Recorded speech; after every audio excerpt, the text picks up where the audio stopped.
ஆழ்கடலில் போயிட்டு இருக்கும்போது ஒரு பயணிகள் கப்பலோ அல்லது ஒரு போர் விமான கப்பலோ இல்லை வேற ஏதாவது இராணுவ கப்பலோ அல்லது ஏதாவது மீன்பிடிப்பு கப்பலோ பாதிப்புக்குள்ளாயிடுச்சு அப்படின்னா அதில் இருக்கிற மக்களை சேஃப்டியாக அங்கேருந்து கரைக்கு கொண்டு வரதுக்காக ஒரு கப்பலை யூஸ் பண்ணுவாங்க. அதாவது இந்த கப்பல் எதெல்லாம் மீட் பண்ணுன்னு பார்த்தீங்க அப்படின்னா, அதாவது புயல்கள மீட் பண்ணும். அதுக்கப்புறம் புயல்ல வந்து பயங்கரமா அலை மோதிக்கிட்டே இருக்கும். அந்த மாரி டைம்ல வந்து மீட்பு குழுங்கிறது ரொம்ப சிரமமான காரியம்.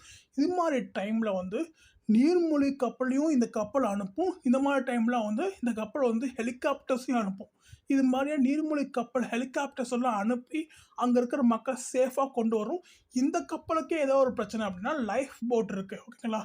இது மாதிரியான கப்பலை நம்மளுடைய இந்திய கடற்படை வந்து டிசைன் பண்ணியிருக்காங்க. யார் மூலியமான்னு பார்த்தீங்க அப்படின்னா, இந்துஸ்தான் ஷிப்யார்ட் லிமிடெட் வந்து நிஸ்தார் அப்படிங்கிற இந்த கப்பலை வந்து ரெடி பண்ணியிருக்காங்க. இந்த கப்பல் முழுமையாக இந்தியாவிலே செய்யப்பட்டது. 75% வந்து இந்திய நிறுவனங்கள், அதாவது மைக்ரோ, ஸ்மால், மீடியம் என்டர்பிரைஸ் சிறு குறு நிறுவனங்களால் செய்யப்பட்டுள்ளது. இந்த கப்பலை பற்றின முழு விவரம் உங்களுக்கு தெரிஞ்சுக்கணும் அப்படின்னா, நீங்கள் இதில் கமெண்ட் பாக்ஸில் இருக்கிற லிங்கை காப்பி பேஸ்ட் பண்ணி நீங்கள் ஒர்க் அவுட் பண்ணி பாருங்கள். கண்டிப்பாக உங்களுக்கு இந்த வீடியோ பிடிக்கும் நம்புகிறேன். தேங்க்யூ.